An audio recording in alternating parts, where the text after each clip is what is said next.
안녕하세요. 낯두꺼운 3명의 시고모들로부터 어머님을 지켜낸 30대 주부입니다. 남편과는 말 그대로 오며 가며 알게 된 사이예요. 회사 근처에 제가 자주 가는 카페가 있었는데 남편도 그 카페 단골이었거든요. 왜 같이 엘리베이터 타면서 서로 얼굴은 익숙해졌는데 인사하기는 좀 어색한 사이 있잖아요? 남편하고 제가 딱 그랬어요. 그러다 하루는 남편도 저만큼이나 어색하고 답답했는지 자기가 먼저 저한테 말을 걸더라고요. 당연히 처음엔 좀 당황스러웠습니다. 원래 제가 내성적인 성격이기도 하고 모르는 사람하고 말을 섞는 편이 아니었거든요. 그런데 내일이고 내일 모레고 보나마나 또 마주칠 텐데 남편을 무안하게 하는 것도 좋은 생각 같지는 않았고 그래서 저도 적당히 대꾸를 했네요. 그리고 그날을 계기로 이후로 저희는 마주칠 때면 서로 안부도 묻고 가벼운 대화도 나누다가 자연스럽게 밥 한 번 같이 먹는 사이가 되었고 반년쯤 지났을 땐 연인 사이로 발전했습니다. 여담이지만 저희가 사귀기 시작한 걸 알게 된 카페 사장님은 저희만큼이나 즐거워하시더라고요. 저희는 4년 가까운 시간을 만났어요. 길다면 긴 시간을 연인 사이로 지내는 동안 별의별 일을 다 겪긴 했지만 그래도 큰 다툼이나 헤어지네 만에 하는 고비는 없었네요. 그리고 그 사이 어느덧 남편이나 저나 나이는 30대 중반을 향해 갔고 그래서 둘의 결혼이 당연하게 느껴지더라고요. 남편은 가을에 어느 날 저에게 프로포즈를 해왔고 저는 기쁜 마음으로 수락했습니다. 곧이어 저희는 양가 어른들과 주변 사람들의 큰 축복 속에서 부부의 연을 맺게 되었지요. 저희 결혼에 대해서 조금 더 이야기해보자면 일단 남편이나 저나 사회생활을 10년 가까이 했기에 모아둔 돈은 제법 있었어요. 남편의 경우 8천만 원의 현금과 대출이 남은 자동차 한 대가 있었고 저는 7천에 아버지가 주신 자동차가 있었지요. 한 집에 차가 2대나 필요할까 싶었지만 그렇다고 멀쩡한 차를 파는 것도 아까우니까 이건 각자 관리하기로 했어요. 집은 매매 대신 전세를 선택했는데 이유는 단순했습니다. 남편이나 저나 이 집부터 이민까지 다양한 상황을 염려해 두고 있었기 때문에 한 곳에 정착하는 건 좀 늦추고 싶었거든요. 게다가 전세로 계약한 오피스텔이 신축이었던 덕분인지 웬만한 가전제품은 다 갖추어져 있대요. 그래서 여러모로 돈을 많이 아낄 수 있었지요. 하지만 저희가 신혼집을 구하고 얼마 지나지 않아서 저는 생각지도 못했던 사실을 알게 되었습니다. 그건 바로 저희 집이 남편의 고모님, 그러니까 시고모 댁과 굉장히 가까운 거리에 있다는 사실을 말이에요. 남편에게는 아버님보단 나이가 많은 3명의 누님들이, 그러니까 저에게는 시고모들이 있었는데 3분 다 보통이 아니라는 이야기는 진작에 남편을 통해서 들었습니다. 어머님은 아버님과 중매로 만나셨는데 아버님이 그렇게 어머님을 쫓아다니셨던 모양이에요. 지금이야 저를 포함한 여자들이 싫으면 싫다 좋으면 좋다 소리도 하긴 하지만 예전에는 그것도 쉬운 일이 아니었잖아요? 그렇다 보니 어머님은 당신 의사 표현을 제대로 못하셨답니다. 거기다 어머님 의사와는 상관없이 어머님 부모님, 그러니까 시외조 부모님이시지요. 그분들은 아버님을 꽤나 마음에 들어하셨던 모양이에요. 그래서 휘뚜루마뚜루 어머님 아버님이 결혼을 하게 되셨다고요. 그런데 결혼식을 올리고 나니까 시할머니 시집살이보다 시고모들 시집살이가 그렇게 후되더래요. 참고로 저는 이 이야기를 남편에게도 전해 듣고 어머님께도 지나가는 넋두리처럼 2번 들었네요. 특히 남편이 말하기를 자기가 좀 컸을 때는 어머님이 아픈 시할머님을 모시고 살게 되었는데 그렇게 3분의 시고모님이 번갈아가며 집을 드나들더랍니다. 말로는 자기들 어머니인 시할머니를 보러 오는 거였지만 아들인 남편이 느끼기에도 와서 어머님이 살림은 어떻게 하는지 막말로 시할머니한테 해코지는 안 하는지 그런 거 감시하러 드나드는 것 같았다나요. 아무튼 그래서인지 남편도 시고모들이라면 아주 치를 떨어요. 그런데 문제는 어머님께서는 시할머니까지 돌아가신 마당에도 시고모들 앞에서는 어쩐지 겁먹은 생쥐마냥 제대로 길을 펴지 못하시더라고요. 그리고 그 불똥은 저한테까지 튀었지요. 처음 시작은 연락 문제였습니다. 일단 남편은 외동이에요. 그래서 결혼 이야기가 나오면서 저에게 부탁하기를 딸 같은 며느리가 되어달랍니다. 저희 집에도 자기가 친아들처럼 잘하겠다면서요. 이게 대리효도를 해달라는 소리인가 싶어서 썩 기분 좋게 들리지는 않았지만 친정어머니에게 이야기하니 서로 잘하고 살자는 거 아니겠냐며 저더러 너무 심각하게 생각하지 말라셨습니다. 또 그 말을 듣고 보니 어머님과 잘 지내서 저한테 나쁠 것도 없잖아요. 그래서 알겠다 했고 정확히 바라는 게 뭐냐 하니 별건 아니고 이따금씩 어머님께 전화도 드리고 만나서 말동무 좀 해드리면 좋겠다고요. 솔직히 그때는 겁대가리가 없었다고 해야 하나. 그게 뭐 별거냐 싶어서 호기롭게 그러겠다 했어요. 그리고 실제로 신혼 초부터 일주일에 한두 번은 꼭 연락을 드렸습니다. 그런데 어머님께서는 그럴 때마다 시고모들에게도 전화를 드리라고 아주 신신당부를 하시더라고요. 하지만 솔직히 제가 세 분의 시고모들과 할 말이 뭐 얼마나 있겠어요? 특히 작은 시고모와 막내 시고모는 걸핏하며 앓는 소리를 하시니 저로서는 퍽이나 난감한 상황이었지요. 그래서 결국 하루는 어머님께 전화드리는 건 남편이 하는 게 좋겠다고 저는 그분들에 대해서 잘 알지도 못해서 불편하고 어렵다고 솔직히 말씀드렸습니다. 그랬더니 어머님께서는 제가 어색하고 불편해도 시고모들은 집안의 높은 어른들이니 먼저 안부를 여쭙고 하는 게 저희 부모님 요감 먹게 하는 길이라대요. 뜬금없이 저희 부모님 어쩌고 하고 말이 나오니 기분이 정말 나쁘더라고요.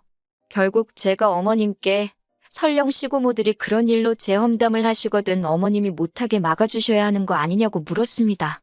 그랬더니 어머님이 잠시 뭔가 생각하시는 듯 말씀을 멈추시더니 곧이어 그건 당신이 알아서 할 테니 일단 저는 제 도리에 맞게 행동하라대요. 솔직히 납득은 안 되었지만 그래도 이때는 적어도 제 편에 서주시긴 하시려나 보다 그렇게 믿고 알겠다 했어요. 하지만 얼마 후 정말 황당한 일을 겪게 되었습니다. 어머님께서 연락을 해오셨는데 워낙 늦은 저녁 시간이었던지라 저나 남편이나 순간 어머님 아버님께 무슨 일이라도 있는 줄 알고 깜짝 놀라 전화를 받았어요. 하지만 어머님이 꺼내신 말씀은 저희 예상을 완전히 빗나가 있었지요. 오늘이 큰 시고모 생신이라며 저희가 전화를 드렸는지 물으셨거든요. 생각지도 못한 이야기에 일단 저는 몰라서 못했다고 순순히 말씀드렸어요. 그러자 어머님이 큰 시고모 생일도 모르면 어쩌냐면 안처해 하셨고 저는 남편이 말해주지 않아서 몰랐다고 다시 한번 대답했네요. 그러자 어머님께서 하시는 말씀이 남편이 챙기는 건 챙기는 거고 제가 할 도리는 제가 알아서 해야 되는 법이라나요. 그러자 옆에서 듣고 있던 남편이 안 되겠다 싶었는지 무슨 그런 억지냐며 어머님과 제 전화 사이에 끼어들대요. 그리고는 어머님더러 앞으로 시고모에 관해서 하실 말씀이 있으면 괜한 며느리 잡지 말고 아들인 자기한테 하라더군요. 그러자 어머님께서는 남편더러 아내 편드는 건 팔불출이다. 별꼴을 다 보겠다 하시더니 지금이라도 전화드리랍니다. 그러면서 저더러 넌 남편 잘 만나 좋겠다고 한마디 쏘아붙이시대요. 어머님과 전화를 끊자마자 곧바로 남편이 큰 시고모께 전화를 드렸어요. 어쨌든 어머님으로부터 전화까지 받았으니 모른 척 그냥 넘어갈 순 없었으니까요. 그리고 어머님의 말씀대로 큰 시고모가 화가 많이 나셨더라고요. 하지만 뒤이어 하신 말씀은 도를 지나쳐도 한참을 지나쳐 있었습니다. 남편더러 저하고 지금 당장 당신 집으로 뛰어오라셨거든요. 남편이 그게 무슨 말씀이시냐고 어이없다는 듯 한숨 쉬며 한마디 하니 큰 시고모가 남편더러 마누라 교육도 안 시키고 뭐 했냐면서 소리를 지르대요. 그러자 남편도 그러는 사촌형은 우리 아버지 어머니 생신 때 따박따박 연락하느냐고 따지기 시작했습니다. 그러자 큰 시고모가 남편더러 그건 네 할 바가 아니라면서 지금은 네가 잘못한 걸 반성할 시간이라고 악을 쓰셨어요. 그러더니 제가 옆에 있다는 걸 아시고 하시는 말씀인지 새 사람이 들어왔는데 어째 집안 꼬라지가 이 모양이냐면서 그러자 이번엔 남편이 한껏 가라앉은 목소리로 말씀 가려서 하시라고 그러더라고요. 한번 지금 시시비비 가려볼 거냐 하면서요. 그리고 그제서야 큰 시고모도 당신이 도를 지나쳤다는 걸 느끼셨는지 남편더러 넌 남자가 무슨 말꼬투리를 잡냐며 어물쩍 전화를 끊어버리셨지요. 남편이 이 일로 화가 단단히 났고 저에게 자세히 말은 안 했지만 다음날 어머님께 찾아가 왜 아직도 그렇게 시고모들한테 저자세로 사시냐며 한바탕 퍼부은 모양이에요. 돌아온 남편이 어머님을 보고 있으면 속 터지고 불쌍하다면서 제 앞에서 하소연을 하는데 제가 해줄 수 있는 일이라곤 남편 어깨를 어루만져주는 것뿐이었네요. 그리고는 남편더러 앞으로 당신과 내가 어머님께 큰 힘이 되어드리자고 그랬지요. 그리고 지난 설 기어이 일이 터졌습니다. 음식도 해야 하고 제사 준비도 해야 해서 명절 전날 시댁에 갔어요. 시고모들도 뭐 다들 가족이 있으니까 그렇겠지만 지난 추석에도 보니까 정말 코빼기도 안 비추시대요. 어쨌든 시고모들 입장에선 당신들 부모님 제사를 지내는 건데 말이지요. 그리고는 명절 당일 저녁에서야 와서는 어머님과 제가 한 음식만 싹 챙겨서 가시더군요. 솔직히 어른한테 이런 표현 쓰기가 그렇지만 어찌나 얌체 같던지. 그래서 이번 설에는 제가 어머님께 명절 음식도 당일날 먹어야 맛있지 않냐고 우리 조금만 해서 맛있게 먹자고 말씀드렸어요. 그러자 아니나 다를까 그러면 시고모들 싸줄 게 없다 하시길래 그걸 왜 어머님이 싸주셔야 하냐고 그 집도 다 음식할 거 아니냐고 물었습니다. 그러자 어머님도 저를 한번 보시더니 그러면 하지 말까 하고 소녀처럼 저에게 되물으시는 거예요. 그때 딱 알아챘어요. 어머님께서 그동안 절대로 좋아서 그 많은 음식을 하신 게 아니라 어머님 마음 알아주는 사람이 하나도 없는 것 같아서 말 그대로 당신 편이 없는 것 같아서 참아하던 걸 안 한다 소리를 못 하셨다는 걸요. 그렇게 어머님과 하하호 웃으며 전 조금, 탕국도 조금, 어쨌든 구색은 맞춰야 했으니 손은 많이 갔지만 그래도 양이 적으니 할만하더라고요. 지난 추석에 비하면 누워서 떡 먹기가 따로 없었지요. 그리고 아니나 다를까 명절 당일 저녁 시고모들이 하나둘씩 나타났습니다. 원래대로라면 전 친정에 가 있어야 했지만 친정 부모님께도 미리 상황을 말씀드렸네요. 어머님이 시고모들에게 당할 게 불보듯 뻔해서 혼자 계시게 할 수가 없으니 시고모들만 보고 가겠다고요. 그리고 아니나 다를까 시고모들은 집에 와서는 제사는 잘 지냈냐 그런 질문은 여버리고 음식 한 거 다 어딨냐며 어머님더러 음식 좀 챙겨보라고 그러대요. 그래놓곤 자기들은 죄다 거실로 모여 앉아서 저더러 과일 없냐 커피 없냐 딱 보니 어머님이 어쩔 줄 몰라 하시길래 시고모들더러 오늘은 챙겨드릴 음식이 없다 했습니다. 저도 어머님도 힘에 부쳐서 저희 먹을 만큼만 했다고요. 그랬더니 작은 시고모가 어이가 없다며 호들갑을 떨기 시작했어요. 막내 시고모도 그럴 것 같으면 미리 말을 해줘야 헛걸음을 안 했을 거 아니냐며 짜증을 냈고요. 그리고 가장 걱정했던 큰 시고모께선 역시나 큰 소리를 내셨습니다. 신우들 올 거 뻔히 알면서 명절 음식도 안 했다는 거 이거 지금 시집 식구들 무시하는 거 아니냐면서 괘씸하다나요. 솔직히 제가 뭐 어머님하고 얼마나 정이 쌓이고 소위 모녀 같은 사이는 아니었지만요. 그래도 시고모들은 저에겐 거의 남이나 마찬가지고 어머님하고는 차원이 달랐지요. 그래서인지 시고모들한테 속수무책으로 당하는 어머님을 보고 있으니 제 속에서 열불이 나더라고요.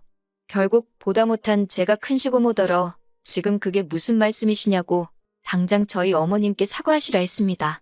무시는 지금 시고모들께서 저희 어머님을 무시하고 있지 않냐고. 이 집 제사 지내고 고생한 어머님께 고맙다 수고했다 소리는 못하실 망정 명절 음식 그것도 시고모들 집에 가져갈 명절 음식 안 했다고 화를 내는 게 정상이냐고 따졌네요. 그러자 남편도 놀란 얼굴로 잠깐 저를 보더니 제 옆에 딱 붙어서서는 틀린 말 하나 없다며 할머니 돌아가신 지가 언젠데 아직도 시집살이를 시키냐고 덧붙이더라고요. 그러자 시고모들이 일제히 저를 보면서 아주 어디서 며느리 하나 거지 같은 거 들여가지고 별꼴을 다 보여준다고 잘났다고 비꼬는 게 아니겠어요. 그러자 어머님께서 처음으로 목소리를 내셨습니다. 거지 같다니 그게 무슨 소리냐. 이제껏 이 집 구석에 나 생각해주는 사람은 하나 없다 싶었는데 지금 천군만마를 얻은 것처럼 힘이 난다 하시면서요. 그러더니 시고모들더러 앞으로 용건 없이 불쑥불쑥 집에 찾아오지 말라시대요. 어머님이 당신도 이제 겁날 거 없다고 이판사판이라나요?